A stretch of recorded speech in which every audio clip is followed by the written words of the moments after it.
Hello, this is day 7 of reading every day to improve my speaking abilities. I've been doing a whole bunch of karaoke and rapping a whole bunch of songs, and I'm like really good at it. Um, yeah, here we go. I got some food too. I'm gonna like take bites occasionally. I'm not gonna eat all the time. That'll ruin the reading. I got some water right here too. So yeah, alrighty, let's start. Oh shoot, I gotta start timer. Okay. Day 7. I'm gonna finish it finally. Here we go, this book. Alright, started 30 minutes.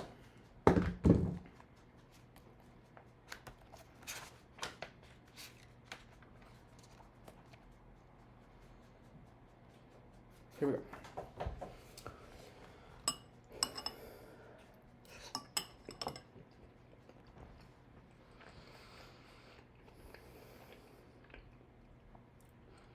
Subtext. At the moment of performance, the text is supplied by the playwright, and the subtext by the actor. If this were not the case, people would not go to the theater but sit at home and read the play. We are inclined to forget that the printed play is not a finished piece of work until it is played on the stage by actors and brought to life by genuine human emotions. The same can be said of a musical score. It is not really a symphony until it is executed by an orchestra of musicians in a concert. As soon as people, either actors or musicians, breathe life of their own into the subtext of a piece of writing to be conveyed to an audience, the spiritual wellsprings, the inner essence, are released. The whole point of any such creation is the underlying subtext.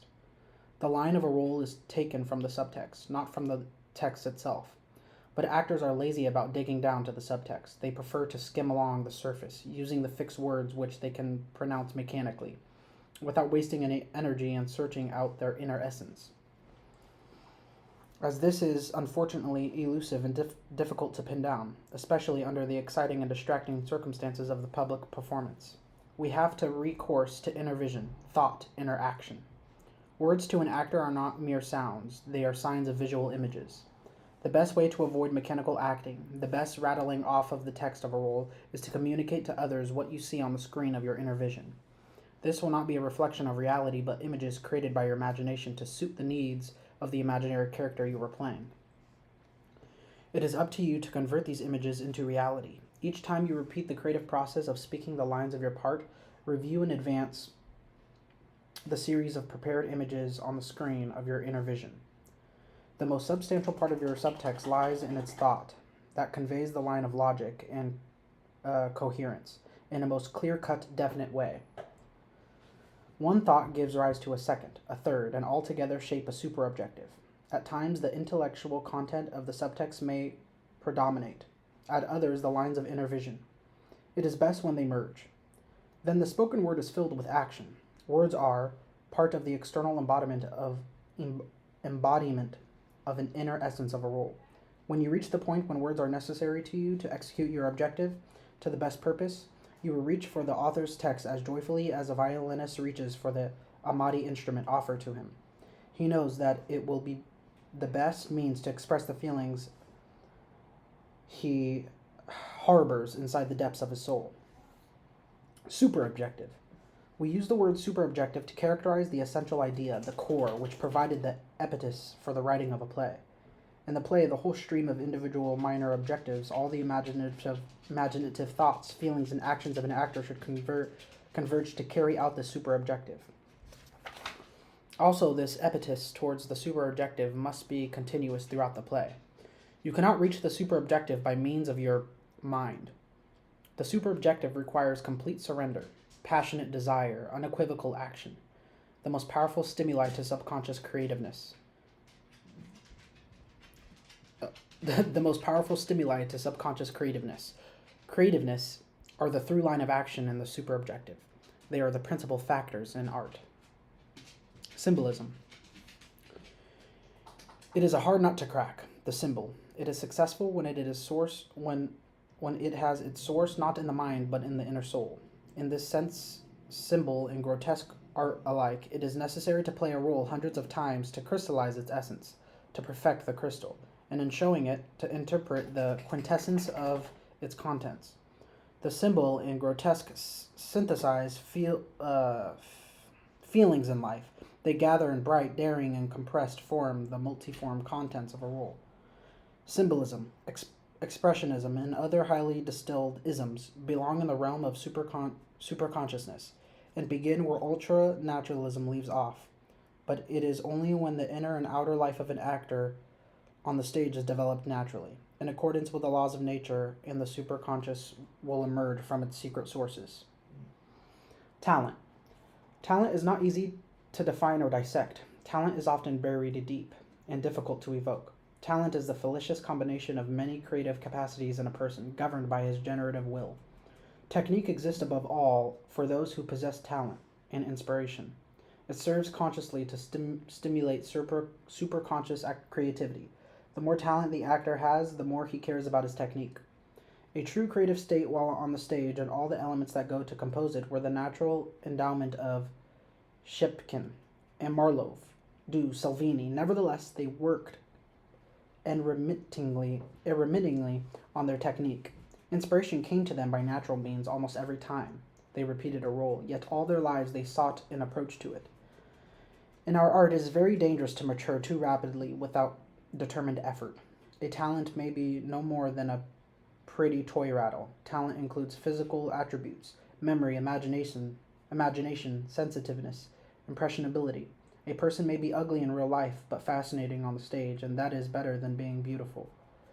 One may only be a modicum of various qualities, but make a powerful effect if possessed of stage charm.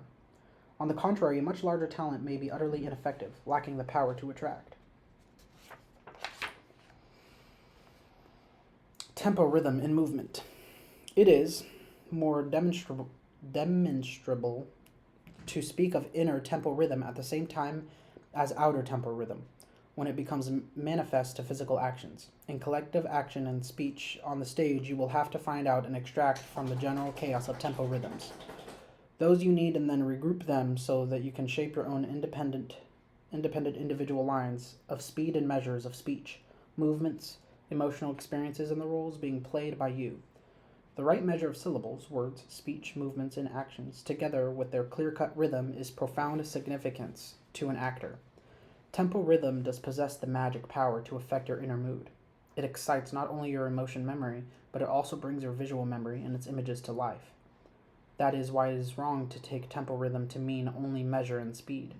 We need it in a combination with given circumstances which create a mood. We need it for the sake of its own inner substance. A military march, a stroll, a funeral procession may be measured in the same tempo rhythm, yet what a world of difference between them as their inner content, which nourishes our feelings. We think, dream, grieve about these things to ourselves in a special tempo rhythm because each movement is manifest in our lives. Whereas there is life, there is action. Wherever action, movement, where movement, tempo, and there's tempo, there is rhythm. If an actor is intuitively right in sensing what is being said and done on the stage, the correct tempo rhythm will be created of its own accord. We deal with the tempo rhythm the same way a painter does with colors. We make combinations of all sorts of different speeds and measures. Different rhythms and tempi are to be found in simultaneous action, not only among the various actors performing in the same scene at the same time, but also inside one of them. At the point when the hero of the play or some particular person has to take a definite and strong stand, there are no contradictions and doubts. One all-embracing tempo rhythm is not only appropriate, it is even necessary. But when, as in Hamlet's soul, resolution wrestles with doubt, various rhythms in simultaneous conjunction are necessary. In such cases, several different tempo rhythms provoke an internal struggle of contradictory origins. This heightens the actor's experience of his part, reinforces inner creativity, and excites feelings. The tempo rhythm of a play and the tempo rhythm of the through line of action and the subtextual content of the play. Terminology. You cannot talk to actors in dry scientific language, and indeed, I could not do it in my case. In any case, my task is to talk to an actor in his own language, not in order to philosophize about art, but rather to define creative feelings in verbal terms. Unfortunately, some of my fellow actors and followers adopted my terminology without testing its meanings. They understood me with their heads, but not their feelings. What is even worse is that they were completely satisfied with this. They spread my terminology and purported, purported to teach my method. Nothing can be more harmful than art than the use of a method for its own sake. The means may not be converted into the end goal. Text. To become the partner of the playwright, to perform his work on the stage, the actor must not only absorb the theme as a whole, but also its verbal form. He must not only know the words, but take them into himself organically until he has transformed them into his very own. Words, not impregnated with inner feeling or spoken separately without relationship to others, are so many empty sounds. Yet the simplest words, if they convey complex thoughts, can change our whole outlook on life. Words can arouse all our five senses. Words on the stage must never lack feeling, ideas, action. The creative value of the text of a play is in its inner content, in its subtext. Theata. One of the human being's principal feelings is a longing for beauty, life-giving beauty, science, knowledge, bereft of aesthetic quality, is arid. For that quality is what ennobles and enlivens everything it touches. The field of aesthetics is the field of the theater. The theater possesses the greatest riches, the most powerful means for affecting thousands of spectators at one time and arousing their artistic emotions. The art of the theater is so vivid, pictorial, it illustrates a play so fully that it is accessible to all, from professor to peasant, from youth to old age. Good theater will always exist and be prime goal of the art of the actor. Theater studio. This is neither a ready-made theater nor a school for beginners, but a laboratory for more or less mature actors. A studio should offer an opportunity to its members for testing their creative powers. It should facilitate the exploratory work of scene designers, directors of plays, and all the others who work in the theater. Before an artist goes to work on a big painting, he makes many sketches. Take a bite.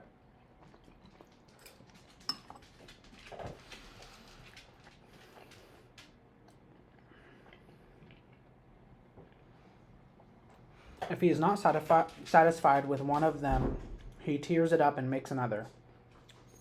But in the theater, one cannot tear up the scenery, the many costumes, the necessary adjunctions of any enterprise on the stage, and what about the tremendous human forces expended on it? Our art is collective and complex. Even its trial sketches are costly in money and effort. But a studio, thanks to its modest dimensions, although it does not obviate the difficulties and expenses of trial sketches, nevertheless does offer the possibility of making them. In every theater there are capable artists who are, for one reason or another, are not thoroughly caught up in their work. Let them and directors of plays go into studios and put on a series of productions. In order to develop artistic creativeness, they must have initiative, and that is possible to develop only when there is a free field in which to do so. Each will arrive at the goal of our art in his own way, through his own mistakes and his own achievements. Look to the oldsters of the theater for experience, wisdom, endurance, and to the youngsters for effective initiative and intense devotion to work. Theatrical emotions. I took simple theatrical emotions, a kind of hysterical fit, as an outburst of inspiration, and I was mistaken. No matter how skillful an actor may be in his choice of stage conventions, because of their inherent mechanical quality, he cannot move the spectators by them. He must have some supplementary means of arousing them, so he takes refuge in what we call theatrical emotions. These are a sort of artificial imitations of the periphery of physical feelings. If you clench your fists and stiffen the muscles of your body, or breathe spasmodically, you can bring yourself to a state of great physical intensity. This is often thought by the public to be an expression of a powerful temperament caused by passion. Actors of a more nervous type can arouse theatrical emotions by artificially screwing up their nerves. This produces theatrical hysteria, an unhealthy ecstasy which is usually just as lacking in inner content as the artificial physical excitement. In either case, we are not dealing with acting art, but with false acting. We are Here are no true feelings of the actor as a human being as adapted to the role he is playing. What we have is a theatrical emotion. Nevertheless, this kind of emotion does have its effect. It hints at life, makes something of an impression. Because many people are not capable of discriminating in the quality of the impression made, they are satisfied with a coarse imitation of emotions. Even the actors of this type are themselves often convinced that they are serving the ends of the true art. Muscular stimulation, which derives not from feelings but from sheer mechanical strain, includes all possibility of thought and true emotional experience. Through line of action. The main theme gave birth to the writing of the play. It also be the fountainhead of the actor's artistic creation. That inner line of effort that guides the actors from the beginning to the end of the play we call continuity, or the through-going action. The main line of the action and the main theme are organically part of the play, and they cannot be disregarded without detriment to the play itself. The first line, the through line of action is a most powerful stimulant and means of affecting the subconscious.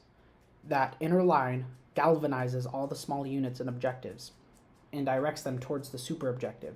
From then on, they all serve the common purpose. Also, this epitasis must be continuous. Traditions. The art of the theater is created by genuises and talent. What they do dies with them, but their legacy of creativeness, traditions, credos by which they were unconsciously guided at the beginning of their artistic careers, in which they become aware of and formulated in their more mature years, remain for posterity. Yet it is difficult to ascertain the spiritual essence of these traditions, put into words, or to catch their aroma. Often the whole accomplishment of a lifetime is summed up in a brief formula.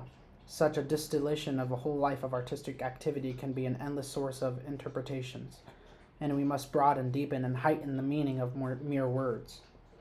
The greatest tradition of this kind is to be found, according to my way of thinking, in the sayings of M.S. Shishkin and Gogol. An artistic creation of the stage lives for a moment, yet no matter how magnificent it may be, it cannot be retained. The tradition of acting art lives in only the talents and the capacities of actors. In all ages, it has been only the talented actors who have understood which traditions were worthy of survival. By contrast, false traditions of performances which were once infused with the feelings of great actors have been handed down to us from generation to generation in an infinite number of artificial ways of external acting, manner of declaiming, external expressions of all sorts of emotions.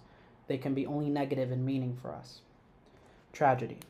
If you tell an actor that his role is full of psychological actions, tragic depths, he will immediately begin to contort himself, exaggerate his passion, tear it to tatters.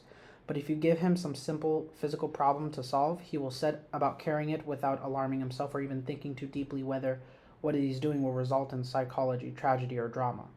To reach the great tragic heights, an actor must stretch his creative power to the utmost. That is difficult in the extreme. This state is brought about only by creative favor, and that you cannot easily force. If you use unnatural means, you are apt to go off in some false direction. To avoid that error, you must have hold of something substantial, tangible. The significance of physical acts as highly tragic or dramatic moments is emphasized by the fact that the simpler they are, the easier it is to grasp them. The approach to drama and tragedy, or to comedy in vaudeville, differs only to the given circumstances which surround the actions of a person you are portraying. In the circumstances lie the main power and the meaning of these actions. Consequently, when you are called upon to experience tragedy, do not think about your emotions at all. Think about what you have to do. A person in the midst of experiencing a poignant emotional drama isn't. Do not think about your emotions at all. Think about what you have to do. A person in the midst of experiencing a poignant emotional drama is incapable of speaking of it coherently. For at such times, tears choke at him. His voice breaks. But time, the great healer, makes it possible for him to bear himself calmly in relation to past events. He can speak of him coherently, slowly, intelligibly, and as he relates the story, he remains calm while those who listen weep. Our art seeks to achieve this very result and requires that an actor experience the agony of his role, at home or in rehearsals, that he then calm himself, to convey to the audience in a clear, pregnant, deeply felt, intelligible in eloquent terms what he has been through. At this point, the spectators will be more affected than the actor. Tricks, effective adaptation.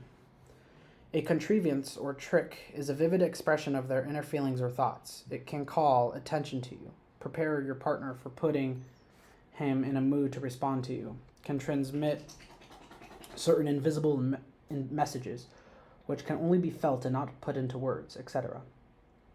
In using such means, we are primarily aiming at is to express our states of minds and heart in higher relief, or we make use of them to mask our sensations. If you follow an actor through a role, you may expect him, at a certain important point, to give his lines in a loud, clear-cut, serious tone of voice. Suppose that instead of that, he quite unexpectedly uses a light, gay, and very soft tone. The surprise element is intriguing and effective. Any number of actors are capable of making brilliant adjustments and yet use these means to entertain rather than convey feelings. They turn their powers of adaptation into individual vaudeville numbers. They are willing to sacrifice their role to the excitement of obtaining a burst of applause, shouts of laughter. Naturally, these adaptations lose all meaning. True acting. One cannot always create subconsciously and with inspiration. No such genius exists in the world. Therefore, our art teaches us first of all to create consciously and truly, because that will best prepare the way for the blossoming of the subconscious, which is inspiration. The more you have conscious creative moments in your role, the more chance you will have to flow of inspiration. To play true means to be right, logical, coherent, to think, strive, feel, and act in unison with your role. If you take all these internal processes and adapt them to the spiritual and physical life of the person you are representing, we call that living the part. To play truly, you must follow the course of a right objectives, like posts to guide you across a treeless plain. Tumbling. Today we are adding tumbling to our activities. Although this may seem strange to help an actor in his great moments of highest exaltation and creative inspiration, the reason is that acrobatics aid in developing the quality of decisiveness. It would be too disastrous for an acrobat to go off wool gathering just before he performs a salto mortale or a neck-risking stunt. In such moments, there are no room for indecision. He must, without stopping to reflect, give himself into the hands of a chance and his skill. He must jump, come that way. This is exactly what an actor must do when he comes up to the culminating point of his role. The actor cannot stop to think, to doubt, to weigh considerations, to make ready and test himself. He must act. He must clear the jump at full gallop. Yet the majority of actors have an entirely different attitude about this. They dread the big moments and the long in advance. They painstakingly try to prepare for them. This produces nervousness and pressures which prevent their letting themselves go at the high points when they need to give themselves completely to their parts. When you have developed willpower to your bodily movements and actions, it will be easier for you to carry it into living your role, and you will learn how, without thinking, to surrender yourself instantly and utterly to the power of intuition and inspiration. Besides, acrobatics can render you another service. They will help you become more agile, more physical, efficient on the stage when you get up, bend over, run, and when you make a variety of difficult and rapid movements. They will teach you to act in a quick rhythm and tempo, impossible for an untrained body. Types. In the world of dramatic art, it has long been customary to divide actors into a number of categories: good, villainous, gay, suffering, bright, stupid, etc. This division of actors into groups is called typecasting. Therefore, there are the following types: tragedians, men and women; dramatic lovers, second-time lovers; and dandies, dramatic and comic old men and women; noble fathers, character parts; moralists, comedians, and simple-minded creatures; farce comedians, vaudeville lovers, grandest dames, dramatic and comic ingenues, vaudeville actors who can sing and play second and third-rate parts. The most ardent partisans of the custom of a typecasting are the poorly endowed actors, whose range not broad but rather one-sided. Anyone who has even the most rudimentally external or inner gifts of the experience of the stage can find 1 or 2, even 5 roles that he can play reasonably. Well, if the main qualifications of these parts are suited to his own nature, all he has to do is collect about 10 such parts, differentiating them by changing his clothes, beards, and wigs, and then he can qualify as an actor of such a type. A true artist is of a different opinion. He does not hold with typecasting. To my way of thinking, there can be only one type of actor, the character actor. Perhaps this beyond the power of those who are not gifted. When they will be divided into only two categories, good actors and bad actors, this is the best filter. One will protect the theater from being flooded with mediocrities. People are always attracted by what they have not, and actors often use the stage to receive what they cannot get in real life. But the misunderstanding of one true's ability and calling in the art of the strong obstacle is the further development of an actor. It is a blind alley in which he enters for tens of years, and from which he cannot get out until he realizes his mistake and returns to the avenue that leads to the gates of pure art. The roles for which you haven't the appropriate feelings are those you will never play well. They will be excluded from your repertory. Actors are not in the main divided by types. The differences are made by their inequalities. Unbroken line. Our art must have a whole unbroken line that flows from the past through the present into the future. It is only when an actor comes to a deeper understanding of his part and a realization of its fundamental objective that a line gradually emerges from a continuous whole, when we have the right to speak of a beginning of a creative work. On the stage, if the inner line is broken, an actor no longer understands what is being said or done. He ceases to have any desires or emotions. The actor and the part, humanly speaking, live by these unbroken lines. That is what gives life and movement to what is being enacted. A role must have continuous being in its unbroken line. Units, episodes. In order to work out the score of the play, we had to break it up into small units. The technique of division is comparatively simple. What is the core, kernel, the thing without which cannot exist? Remember, the division is temporary. It is only in preparation that we use small units. During a play's actual creation, they fuse into large units. The larger and fewer the divisions, the easier for you to handle the whole role. As you put on your makeup, you will think of the first unit. You play first and you are carried along to the next and the next. Have you any conception of what a really good name for a unit is? It stands for its essential quality. To obtain it, you must subject to the unit of process of crystallization. The right name, which crystallizes the essence of unit, discovers its fundamental objective. Untruth on the stage. A sense of truth contains within itself a sense of what is untrue as well. It sets the pitch for you and shows you what you should not do. Put a role on the right road and it will move ahead. It will grow broader and deeper and will lead to the end inspiration. As forced acting, cliches, and pretentiousness, untruth never can. Voice. The work of the voice placing consistently primarily in the development of breathing and the vibration of sustained notes. It is often held that only vowels can be sustained, but do not consonants also possess this quality? Why should they not be developed to be as vibrant as vowels? How good would it be if the teachers of singing simultaneously taught diction and teachers of diction taught singing? After many years of acting and directing experience, I arrived at the full realization that every actor must be in possession of excellent diction and pronunciation, that he must not feel only phrases and words, but also each syllable, each letter. To be in a good voice is a blessing not only to a prima donna, but also to the dramatic artist. To sounds, know that they will be to have the feeling that you have the power to direct your sounds. Know that they will forcibly convey the minutest details, modulation, shadings. If the person who is to play Hamlet is obliged to think that his deficiencies in voice, there is little likelihood of his being able to carry out his main creative undertaking. My voice is my fortune, said one famous actor as he plunged his pocket thermometer into his soup and other liquid refreshments out of concern for his voice. He felt impelled to watch the temperatures of everything he put on his mouth. This shows how much he cared about one of the greatest gifts of a creative nature, a beautiful, vibrant, expressive, and powerful voice. Salvini said, "You need only 3 things in order to become a tragedian. Voice, and more voice. When you sense the possibilities open to you by a well-placed voice capable of exercising its natural, predestined functions, the saying of Salvini will reveal to you its deep significance." Voice volume.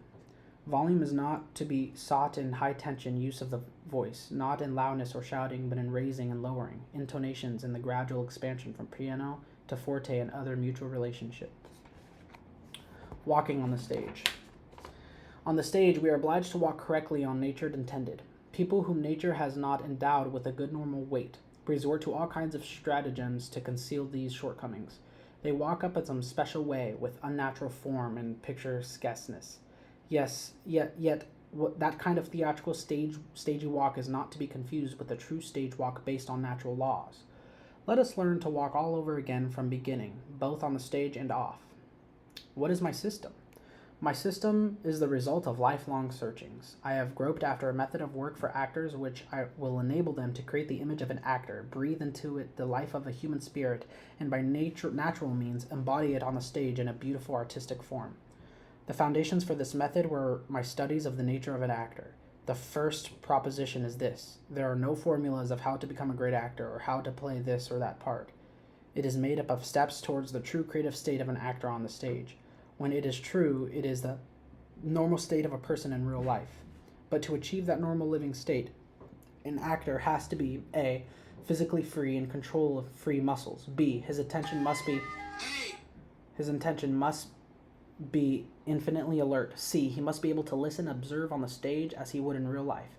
That is to say, be in contact with the person playing opposite him. D, he must believe in everything that is happening on the stage that is related to the play. The second proposition is a true inner creative state on the stage makes it possible for an actor to execute actions necessary for him to take in accordance with the terms of the play, whether inner psychological actions or external physical ones. Actually, in each physical act, there is an inner psychological motive which impels physical action. As in every psychological inner action, there is also physical action, which expresses its psychic nature. The union of these two actions results in organic actions in the stage. That action then is determined by the subject of the play, its idea, and the character of a certain part and the circumstances set up by the playwright. In order to make it easier for you as an actor to take action on the stage, put yourself first of all in the circumstances proposed by the playwright for the character you are playing. Ask yourself, what would I do if the same thing were happening to me if it does in the play to the character I am playing? Find out all the reasons which justify the actions of your character and then act without reflecting about just where your own action end and his begin. The third proposition is true organic action is bound to give rise to sincere feelings. Therefore, the summing up is, on the stage, a true inner creative state, action and feeling result in natural life on the stage in an inner form of one of the characters. What is my system? It is by this means that you will come closest to what we call metamorphosis, always providing, of course, that you have properly understood the play, its idea, its subject and plot, and have shaped inside yourself the character of one of the dramatis personae. The power of this method lies in the fact that it was not invented. It is based on the laws of nature. The system is not a hand-me-down suit you cannot put on the walk-off in. It is a whole way of life. You have to educate yourself in it. You cannot hope to do this all at once. With strong desire, if you work, if you come to your own nature and discipline it, then with talent you will become a true artist. With the gradual study of the method, you will find it not as complicated in execution as it may appear to be in theory. My system is for all nations. All people possess the same human nature. It manifests itself in varying ways, but my system is no deterrent to that. An Actor's Handbook, Konstantin Stanislavski. Thank you for watching. I will be doing day 8. That was a full week of reading, and I finished this. So in the next one, I'll let you know if I'm reading this again or a different book. We'll see. So yeah, thank you for watching.